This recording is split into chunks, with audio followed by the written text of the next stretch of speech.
Yo. What's good, man? Man, Shank. Welcome y'all to another episode of Under the Pressure. I know it's been a minute. Your boy's been busy doing some things. Had a kid, got another one on the way. So Congratulations, sir. appreciate that, brother. Oh, But we're gonna get straight into it. We got another special guest, another repeat guest, my man Shank. This is the third time for us. Yes, sir. Yes, sir. Yes, sir, man. Third time going. charm is dope. Yeah, we'll keep the synergy going, man. So starting off, we're just gonna start off with Greensboro. I know you're supposed to be here for a performance. Yeah. Like that. So kind of talk us through that.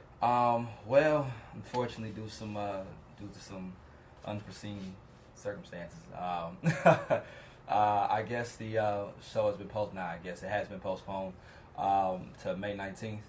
But prayers out to the promoter's family. Actually, his name was Carolina Red, one of the artists that's on the bill. He was in ICU.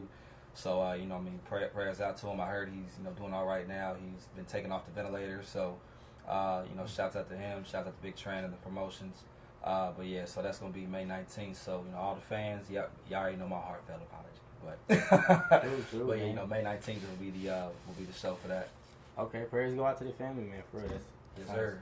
Big facts. Right. Big facts. So, at this performance, what song, I guess, were you planning on performing? Oh, I had it was one of my first crazy sets. Excuse me real quick. Hey, Money, can you grab that live and just point it towards us? But excuse me about that. But it was actually one of my first crazy sets. I was gonna have a 40-minute set. So I was planning to perform about 14 songs. Mm-hmm. Really, the set was more geared towards my progression as far as being an artist, from all the way from Welcome to the Intro, some of those joints, to all the way up to Cut You Loose, and from what I have now, so including my random series of freestyles, things of that nature. Mm-hmm. So it was gonna be a crazy show. It's still gonna be a crazy show, but it was gonna be like a something real special, something real special for the people. Speaking of the craziness, I talked to you briefly on the way here.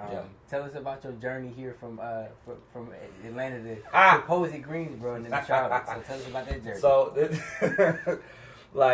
the crazy thing is, first of all, I've been moving like crazy. So my mind is everywhere. Of course, from music to my sets to even releasing the song I have out now, Late Nights. Y'all can stream that, by the way. But it was madness. A brother missed his flight. It was just crazy. Missing my gate. I'm usually used to going to Charlotte all the time. I go to Charlotte literally all the time, and flying in from DC to Piedmont or whatever, since the Greensboro airport, it just doesn't space my mind. I'm just thinking Charlotte. So I'm literally at the gate, scan this ticket or whatever, and they're like, wait, sir, you're at the wrong gate. No, I'm not. This isn't the wrong gate. What do you mean? I'm going to North Carolina. It's like, no, this is to Charlotte. I'm like, wait a minute. Gosh, I'm going to Greensboro. So I look at my ticket, and then literally 3 minutes before takeoff type situation. So I'm rushing, running, ripping and running. Missed it by 2 minutes. So. Bruh.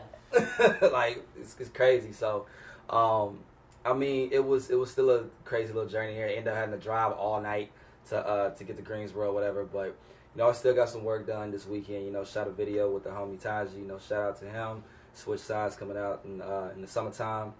And, of course, the interview Under Pressure. The most. But, of course, some other things too.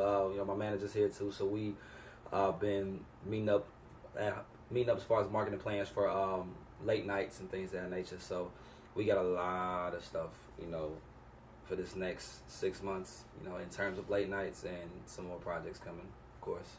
Okay, so we're gonna get into the project in a second, y'all. So yeah. But kind of talking about your journey a little bit. So I know you from, of course, college. So from Indiana to Greensboro to A&T, then you come to Charlotte. You go to Georgia, Atlanta, Georgia. Yeah. And now you in LA. You know what I'm saying? So how is it? I guess what took you to LA? What brought you to LA from Atlanta? I do believe everything happens for a reason. With Atlanta, I had an opportunity with Google, and that was a dope opportunity and it was a dope experience. I mean, I got to travel literally every week to different places all across the East Coast, from Miami, Alabama, South Carolina, North Carolina, Tennessee, all that good stuff. So ended up, it ended up didn't working out in the long run, but a couple people have told me to move out to LA before. A couple people always told me to move out to LA. It's like, hey, this is something for you. I'm like, man, the cost of living, and it's different. Mm-hmm. It's different, but now that I actually came out there, God kind of forced his hand. Is like, yo, you need to go out there. So ended up taking another opportunity out in LA, and I have to say it's probably the best move I've ever made. Best move I've ever made, hands down. From the 3 months. I mean, and not to say the other cities haven't taught me the experiences that I've grown into now, but like my first 2-3 months there, I opened up for Outkast. You know what I'm saying? That. Shout out to Above, Avery Hard, and all y'all, man. But it was dope. Like, it was a crazy experience. So from there, did an interview for Hype Magazine, All-Star Weekend. I got that too. It was like, and this is all in the span of 3 to 4 months. And yeah, like LA has treated me, like welcomed me with open arms in a sense. And the energy is great. The fans are great. Even right now, from all the way from San Diego, on the way down to I can't even think of so many cities in California, but I mean, like they've welcomed me with open arms. And I love it, like love it to death. Well, you spoke on the energy at LA, kind of like really being positive for your career. Speak about some of the cultural differences in LA, because I know you just said you LA, you came back to Charlotte, a little bit of cultural difference. Like, talk about a little bit of cultural difference. Well, like the cultural difference there, for one, like everybody's different. Everybody's different. Everybody in LA is different, which kind of allows me to be different. What kind of I wouldn't say allows me to be different, but like it's more accepting. Because I mean, I'm a type of dude where, yes, I rap, I do music, but I also love anime. I also love to catch up on things of that nature, and sometimes, I mean, not even gonna flex. I mean, there's like sometimes I go like to Yu-Gi-Oh tournaments. I mean, I don't care. Wrong with that. Nothing wrong with that. But Pokemon and Yu-Gi-Oh era. Big facts. So you already know. It's been just accepting, and like to see all those cultural differences from from an Asian standpoint, Germany. Like I've experienced a lot of cultural blast, and it's dope. It's amazing. Like, I've even hooked up with a Japanese artist who's a clothing designer, nice. And I actually can't tell what he's working on right now, because I'm actually gonna be modeling in his show. But it's dope. Like, from seeing different cultural aspects of like how the mind works and how like other people's minds work is amazing. Mm-hmm. And I haven't even scratched the surface. Have I been there? Like I said, I've only been out there for 4 or 5 months, and it's been amazing. It's been crazy amazing. I went out to Cali one time. I went to San Jose. I was there for about 4 days, but I can really say like my whole feel out there, I feel a lot more free. Because like you said, everybody is kind of in their own zone. They know it's not too many people like watching. You know what I'm saying? Like looking at you, seeing what you're doing. It's kind of like everybody in their own world, so you can kind of walk around and be yourself. So I definitely feel that comfort out there. Of course, like that's literally how it was. And then for the fact that so many people like come up like after the Big Boy Show, for instance, like me and some of the homies, sat there in the audience, and I've never had literally just people come up and, hey, like, yo, your set was amazing. Like, yo, can we take a picture? Like, this, that, and the other. It felt amazing. And the fact that I was like, yo, like, you need to come do a show again here. You need to do this, you need to do that. And speaking of which, like, the people who got me that show, like I said, shout out to my Above team and Avery Hardin. They, like, literally opened arms, and opened me up to their family. And this team, like, kind of showed me the ropes as far as, being in LA and how to move, kind of how to operate, getting the shows, things of that nature. So I've kind of taken that knowledge and, of course, whipped it up into my own ways. But, nonetheless, those guys held me down in open arms, and still, I mean, we all still family to this day. Sure. Let me check the camera. Big facts. So you take the camera and then actually hold it and then just point it towards us. Thank you. So you talked a little bit I know you mentioned just a second ago about going to a show and kind of interacting with your fans and things like that. Yeah. Earlier we talked about when you were at a hookah bar last night. Yeah. You said somebody came up to you and they was like, "Are you Rookie Shank?" Like talk about how much that experience like means to you, how much the fans really mean to you. Like craziest thing, well, because like I'm not the type of person to really like act as if since I rap I'm getting a little notoriety. I'm not gonna talk to anybody. At the end of the day, you're a human. I'm a human. Like. Okay, no, but like, no, I appreciate that closeness. So the fact that I'm literally in the hookah bar, I'm chilling with me and my boys and some of my homegirls, and then I literally get tapped on the shoulder like, "Hey, aren't you Shank the Rookie?" I'm like, "Yeah, I am." She's like, "Oh my gosh, like I just saw your release. You're so dope. This, that, and the other." And then her friend was like, "Yeah, we were kind of." Skeptical about coming over here, but I mean, my friend told me that you like talking to your fans. I'm like, yeah, I do. Like that's what keeps me alive. That's what I'm saying. Like y'all push me to the point where I can keep doing this. So they really felt the genuine, as far as who I am as an artist. So of course we took the pictures, things of that nature. But and that goes for anywhere, like social media, like Snapchat is probably my biggest platform as far as me interacting with my fans and supporters. Cool gang, we out here, y'all. But it's been a dope journey, and even getting to know some of my fans, like in general, like some people like open up to me, and it's like, wow, like I can't believe that you were really like you've never met me in person before, but the fact that you literally like you literally can fuse with my spirit or fuse with my energy, and you feel as if you can tell me anything. I really appreciate that. Like I really do. So, and that's to any fan or anybody, more than likely if I'm out or about, whatever, I mean, as long as you don't come up to me crazy, it's all good. It's all good. But yeah, man, I love talking to my fans. It just brings that togetherness and brings that foundation together. SDR from the top, y'all support the rookie. Y'all already support the rookie. It means a lot for y'all support. So let's kind of get into the juice of this stuff. I know you want to talk about some of the things you're working on now. So we got a couple of singles that I know that you did. You did Cut You Loose. Yes, sir. You did Anytime. Yes, sir. Now it's Late Nights. Yes, talk sir. about Late Nights a little bit. So Late Nights, it's probably like one of my biggest, like it probably is the biggest project to date. It has been compared like to as far as not substance wise, but like that impact is Cut You Loose. So I'm kind of interested to see where it'll chart up. So, I mean, even on my songs list, it's charted number 2 right now as far as my streaming list. Cut You Loose is still going strong, but I guess with Late Nights, everyone can relate to the song. Everyone can relate to the song, and then even with the video that I just released, it's been like me and my team thought of a different way to present it. So, and this is no pun intended. So we thought of a different world. Right. With the glasses. Yeah, of course. Dwayne Wayne, Willie. It all came together. So shout out to C-Sun, Cal State University Northridge, and some of my team out there in California. It was shot at Cal State. Nice. Cal State. So like right in front of the library. That's a big look. Yeah, it was dope. Dope, right? So it was awesome. Like some of the students actually came and helped out as well. Some of our friends are alumni of the school. They ran track, all that good stuff like that. So of course I was like, hey, would you like to be in the movie? I mean, like to be in the video. So shout out to movie, mini movie, basically mini movie. Yeah. So it was dope, and just seeing everyone kind of come together. Even though I only met this girl 1 or 2 days, but having all her friends, really genuinely helping me as far as a team, collaborative. It was awesome. It was a dope feeling. And it's like, yo, y'all really believe in this vision.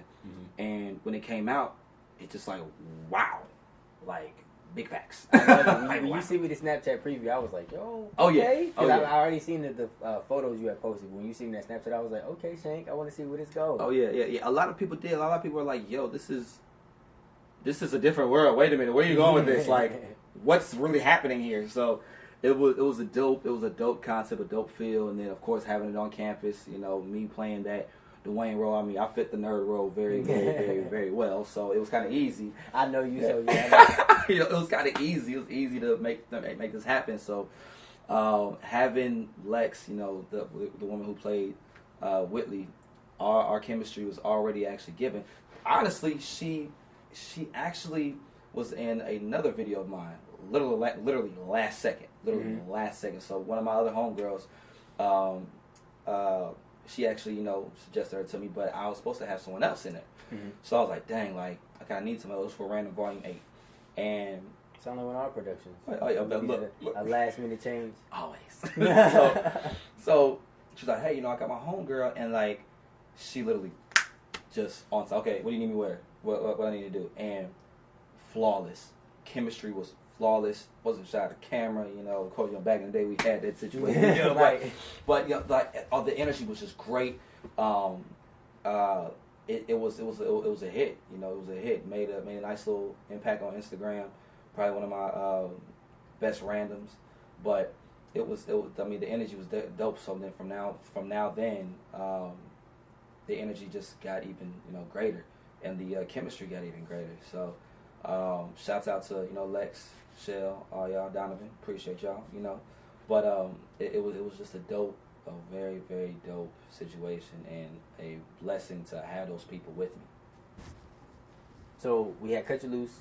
That was kind of like a certain type of beat. I'm not going to speak on it. But then we had Anytime and then Late Nights. You use kind of like old school samples. Is this kind of like a direction you're moving in, or is it just kind of something you like toying with right now? Actually, nah. Like, I'm actually going to do a EP. I'm actually going to do a whole EP release. Nice. It's gonna be called Nostalgia. Of course, the title kind of explains what's going on. Just that nostalgia feeling of those late 90s joints, and I may even go towards even early 2000s, but more focused on the 90s. Nah, in the 2000s. Yeah. But like that's what I'm really focused on. And with these 5 songs that I got coming out, there's even a joint that I have for a Lauryn Hill sample that I'm doing. Maybe between Genuine or actually, my producer's working on this. A Genuine kind of mashed in with Bobby Brown. Now, I know it's not. Yeah. It's real different. I can see it. Yeah, it's real different. It's real different. Sounds like that's gonna be a nasty song. Oh, Bobby Brown and Genuine. Yeah, okay. Look. But what I'm saying, I know Bobby ain't 90s, but still, it's gonna be a nice little mash in between. But it's something I think everybody's gonna really love and really like.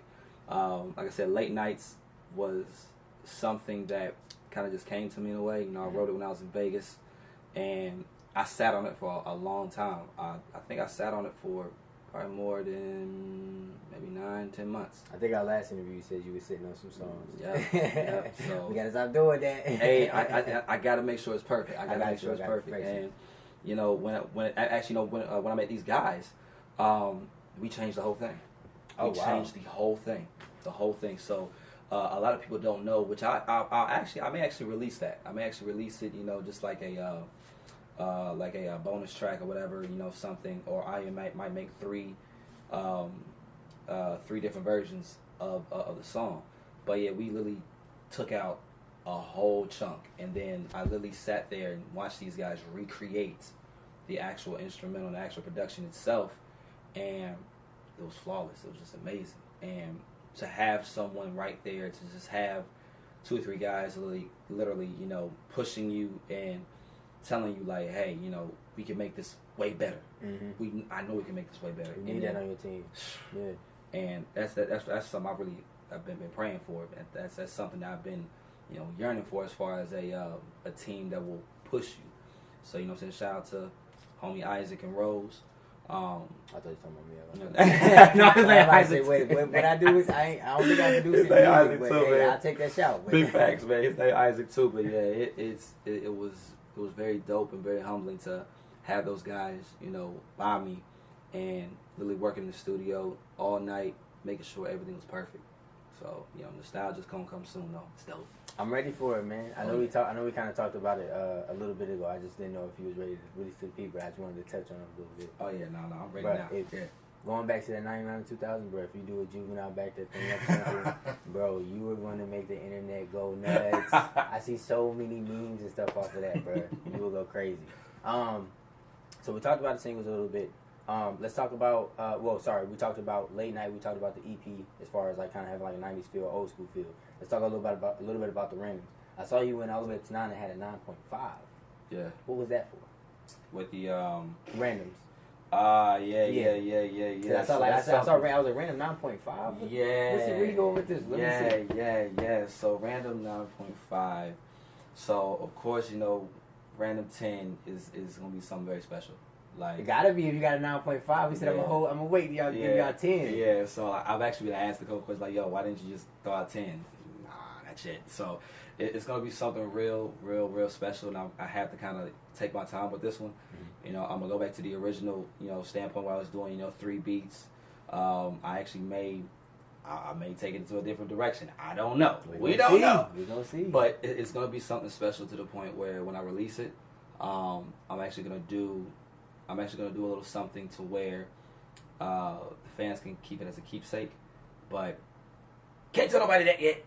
Don't do too much. No spoilers. But yeah, Random 10 is gonna be something real special. From when I started this music and starting the idea of let me do like a random type of freestyle every other time. And I'm like, random. Okay, cool. Let's just make let's make it a random to the point where I was using girls on campus images, and on top of it, they let me use their Instagram images to basically pub the Random series and Random Chronicles. Even to this day, they still, I was like, oh my gosh, like, yo, I remember you asked me this, and now it's like here, it's just crazy now. So, I don't know. And then I actually haven't even thought about making it like a merchandising aspect either. So I might do that. I don't know. But Random Volume 10, that bread. look, right. Big facts. But Random Volume 10, it's gonna be something special. I can't wait. Look out for Random Volume 10. Okay. So, question I wanted to ask personally because I know you for a long time. Big facts. So Shank the Rookie. Yeah. Is Shank the Rookie ever gonna drop the rookie part? No. So you gonna keep the rookie? I'm gonna keep the rookie. I feel it. So I feel it. The only reason why is because I've been asked that all the time. It's like, yo, so are you gonna be Shank the sophomore? Right. Like, Shank the senior. Shank the senior. Shank the graduate. Shank the veteran. Like, what you gonna be? Shank the novice? Like, come on. Bow Wow dropping Lil. Right. Shank, but, you know what I'm saying? But see, I don't want to do that yet. Like, I want to keep that name. For one, it's who I am. It's my brand. SDR is what I've started with and what I've kept going with. So I'm not gonna drop that. For one, it means something special to me. But as far as the rookie aspect, like, I'm still a rookie in this game, whether anyone likes it or not. True. Like, yes, I know how to, of course, handle my business as far as the music. But I'm really learning something new every single day. There's not one thing that I'm not learning. Like, if Diddy was to stand right here, like right now, I guarantee you he will probably teach me 20 million things and probably still has 20 million more. So it's like, why should I drop that? You know what I'm saying? Like, why should I drop that uniqueness of me wanting to learn and me wanting to educate and me not, being afraid to say, hey, I want to learn. Like, hey, I want to ask you, okay, how do you do this? I'm not afraid to ask that. Because that's how a lot of people fail anyway. A lot of people fail by don't asking questions. It's like, or that pride aspect is too much for them. Nah. You can keep that pride. I'm going to ask this question and then get ahead of you. True. Which is how, like, even some of my counterparts, from back in the day, like, I've asked them, even though, they're not at the top, or, known or whatever, but they've done music. I've watched them in high school. So it's like, I'll ask them questions. Hey, how do you get this sound to do this? And of course, they'll let me know. And of course, when I get that information, I'll make it to the point where I'll enhance it. You make it your way. Of course, I'll make it my way. So when I'm still when I'm still learning to this day, even when I started doing music, 2012, 2011, you know what I'm saying, the days, you know what I'm saying, when we was at your crib, track team CTS, we out here. But we still out here CTS. Y'all know it. But like, from 2012 to 2018, I'm still learning. Why do that? Why really do that? So I mean, like I've even had the debates about whether I should drop my name. No, it's my name for one thing, but that means a whole lot. That means a great deal that I can still learn. And then when I'm at that level, when I'm at that peak, when I feel like I'm at that peak, because you can never get enough knowledge. But when I feel that I'm at that peak, yeah, I'll drop the rookie just to be Shank. It would just be Shank, but from right now, call me by my name, Shank the Rookie. SDR, baby. Keep it going. I feel like that. I mean, it even going with what you're saying, it just puts that not pressure, but it just puts that reminder when you like you know, I got to keep being hungry. Like you said, I'm a rookie, so I got to keep learning. I got to keep being hungry. Right. Yeah. So like even now with this, you know, late nights record, you know, I've now gained a lot of attention in the back world. You know what I'm saying? Like in the back room to the people who I need to be, you know, talking to. People that matter, yeah. Right. And you know what I'm saying? Not to say my fans, business, you know, business, fan, I love y'all. Politically correct. Love y'all. Politically correct. But you know, to those people who are hearing me now, it's like, okay, let's see what we can, you know, come up with this, or let's see how he'll transition to this. So that's really what I'm about right now. Is still learning. I'm still learning, but still doing my thing at the same time. Because of course, you know, I have my own thing, I have my own business. You know, super cool. You know what I'm saying? Shout out to my super cool family. But cool gang. and I mean now that's even, you know, becoming that's a thing, dope. right? That's It's becoming a thing, and like my fans are embracing it, and that's what I love about it. It's like, wow, like now I'm building a tribe, you know, as Nipsey would say, you know. I just take my tribe. Wakanda forever. Big facts, Wakanda forever. But it's a wonderful feeling, and to keep learning, and to know that I can still learn, still grasp information. Like, heck, I never knew that my engineers, you know, to this day, to the engineers I have now, could do what they do. Mm-hmm. And even teaching me things about, okay, hey, when you take this sound and match it with here, or when you take and tracked out sounds, you can blend, you can mix your vocals into the actual instrumental itself, or the actual instrument, the actual keys, the actual, you know, bass line to make it hit. And as you can see in late nights, everything just progressing. And it's a wonderful feeling. It's a dope feeling. So, getting out of that, because I mean, it's a lot of great stuff there, but kind of going forward, like, we talked about Random, we talked about the singles out late night, Random 9.5, watch out for Random 10. Big thanks. So going forward, I know you said this concert has been moved to May 29th? 19th. Or May 19th, sorry. I knew the 9 was there. So, May 19th. Any other performances you got coming up? Yep. I got a performance tomorrow. Shout out to my Cali people, Master Pill, the DJ. Shout out to the homie Nizzy Nice, straight out of Indiana as well. Shout out to the Spin Sauce DJs, Dub, Warren, Airliner. It's actually going to be tomorrow at 4 o'clock. So as soon as I get off the plane, I'm headed straight to the venue and performing. So that's going to be a dope situation too. And then on top of that, like with this performance, the team that I have, you know, out in LA, you know, the people that I really been with out there, you know, they've set up a situation to where, you know, artists can literally perform, you know, every other week, every other month. You know what I'm saying? Yeah, shout out to my boy Nick Freeze, you know what I'm saying, in his open mic events where he has, you know, every third Wednesday, where, you know, everybody comes out, you know, performs. And of course the Airliner with Spin Sauce DJs, they have a event every last Sunday of the month, and you know, they allow me to perform every time, bring out people. So I'm getting that constant fan base, or constant ears. Yeah. So it's been, like I said, California in these literal 3 to 5 months, 3 to 4, however long I've been out there, has been tremendous. I've never been as busy or as focused or as, you know, hungry as I am out there now, because everybody wants it. Everybody wants it out there, and like they will do anything to get it. But at the same time, I mean, you gotta maneuver the right way. Yeah. So it's been, which is, you know, even from Atlanta, man, that was not, and you know what I'm saying, and still not to say Atlanta didn't teach me anything, because Atlanta taught me a lot, and even the people of Atlanta were dope. Mm-hmm. But just being out in LA period has been a blessing. This has been crazy. This is a different environment. Way different environment. And even I've even had to learn some lessons out there, you know, to the point where I had a meeting lined up. You know, I had a meeting lined up with a major label, but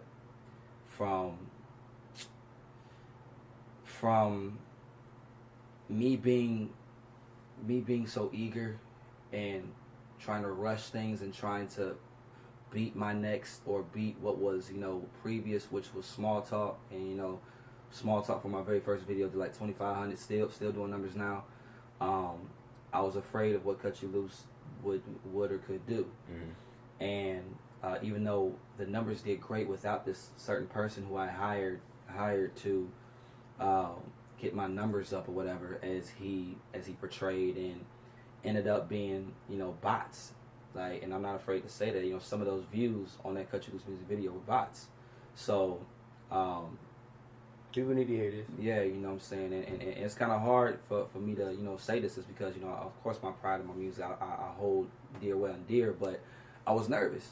And I was like, man, you know, I mean, even though I had a great release, you know, great release party, Cut You Loose was dope, but it's not fast enough. It's not going fast enough. It's not going fast enough. Like, I was on that power hungry trip, and it's like, now, right? I just wanted it, and I wanted to do anything to get it. So, even though Monster Reality, shout out to y'all by the way, Monster Reality reposted my video, and you know it did crazy on Facebook, but it needed to do numbers on YouTube as well. So, this person who I hired or whatever to get my numbers up, did some foul shit, and I let it happen. But of course, as J. Cole says, you know, your life can change in a year. So in that time frame, you know, one of my partners was, you know, speaking into this you know, head's ear or whatever, and they're like, hey, we like what he's about, we like his presence, we like his music. Does he write all his music? He does. Oh, we love that. It's dope. But ran into some discrepancies here. Half of these views are fake. So, is his fan base really real? Like, can we really work with this? Is he really, you know, about the situation? So, they didn't take the meeting with me. And I want to tell that story because, you know, patience is a virtue. Yeah. And if I didn't, if I just trusted my process and trusted what was going on, I mean, who knows? I could be in a whole different situation, a whole different prospect, which, I mean, I'm glad I learned from that because, you know, now, you know, I cleaned up my Instagram, cleaned up everything. It took me days to do it, but, you know, I did it. And, you know, probably the next 6 months now with Late Nights being out, it'll show these people that, hey, or it will show, you know, the world that, you know, this guy has a backing and he knows what he's doing. But, you know, that's, and of course, which brings back to the rookie aspect, that was a rookie move. Honestly, that was a rookie move. I like how you tied it back in. Yeah, that was a rookie move. But I'm not afraid to say that. I'm not afraid to own up to those mistakes. So, which brings back, like I said, to the name. I'm gonna keep learning. Keep learning, keep growing. You know what I'm saying? And that's a great story to tell. Because at the end of the day, like you said, on one end, you don't really know where you could have went. You know what I'm saying? You don't. If you would have been patient. You know what I'm saying? If you would have took your time with it, just being more deliberate, being more cautious. Right. You know what I'm saying? You probably got what you were looking for without you having to not miss the meeting. But at the same time, on the other end of it, you didn't stop. A lot of people in that situation would have stopped. I ain't gonna front. Yeah. If I had an opportunity with a big production studio and it was like, nah, like I would have been hurt, bro. I would be crushed. The fact that it took you, and like you said, it just took you a couple of days. Some people it could take them months, years before they get back on their feet. Yeah, it was tough. Like, it was like a little gut punch. It was legit a gut punch, and the fact I was looking that close, like my homie sent me the email, sent me the text messages, and sent me everything that they were talking about. Is like, yeah, we just found this here. You know, this person won't take the meeting. We can't take the meeting because we need more proof that he's who he is. So it was heartbreaking. Like, I literally sat in the car and was like wanted to punch everything. Like, yo, I was there. I was literally there. But I mean, like, so everything happens for a reason. It just shows that, you know, with that song, like, yes, I know that I have the ability to make a great song. I have the ability to generate fans. I have the ability to do this. Now it's just about testing my patience. Okay, how far are you gonna test your faith and test your patience to the point where, okay, we on, we good, consistent. Yeah, and be consistent. Mm-hmm. So now with Late Nights, and then with the Nostalgia EP coming up, I really think this can, you know, be the turn. It is going to be. It will be. Yeah. You know what I'm saying? Yeah, it's going to be the turning point for my career. So I can't wait. Well, outside of music, since we kind of wrapping it up, tell the people where they can find your merch at, because that's part of your income too. So yo, you already know, man. We got the first super cool store out. You already know what it is, man. So y'all can find all my merch. Supercool.shop. That's SUPR, not SUPER, but SUPR. Cool, spelled the right way. .shop. Easy. Supercool.shop. And then follow me everywhere, rookie_Shank. That's literally everywhere, every social media platform. And of course, Google me. I'm crazy on Google now. Shank the Rookie, everywhere, every streaming service. You know what I'm saying? Everywhere that you can find me at, I'm here. My man, the Rookie. I feel you. Before we end up, anything else you wanna say? Get some fans, get off your chest, whatever. Look, patience is a virtue. No matter what you're doing, no matter what type of dream that you're trying to go for, trust your process. Because as I said before, you never know what can happen in those next couple of days. You never know what phone call, you never know what text, you never know what email can hit you right then and there that will change your life. So what my last remarks is, trust the process and be patient. Patient. I don't care if you gotta sit there and like turn everything off as far as your phone, your TV, whatever, just to sit there and reflect on what you need to do so. Like I said before, anything can happen. Anything. That's true love right there, man. Well, y'all heard it. I ain't got nothing else to say to end on that. That's hey, shout out Under Pressure. You already know what it is, man. Y'all already know who. You already know. So it's my man Shank again. It's your boy Quasi. Thank y'all for tuning in. Peace. Shit. Sit back, yeah, relax. I'm Paul Mooney in the middle. Real hip hop influential. Getting out is like a good book. Spit a couple bars, no book. All about the numbers, phone book. Your fairy tale niggas, Peter Pan, Captain Hook. I had to get up, get out, and get some. Searching for more, keep it coming. I'm grinding till the wheels fall off. I'm grinding for the ones we lost. Knocking the walls to talk with all we lost in memory. A world full of symmetry. My picture painted vividly. My dark twisted fantasy. I'm known to have the camera see. Create my own vision and build my own legacy. Triple H, a nigga talking pedigree. Calling AK, calling OKC, no Dorando. Westbrook with the handle. Triple double nigga, Hall of Fame, Nicky Mantle. Yeah, America's most hated nigga. Underrated nigga. I'm lyrical C. I'm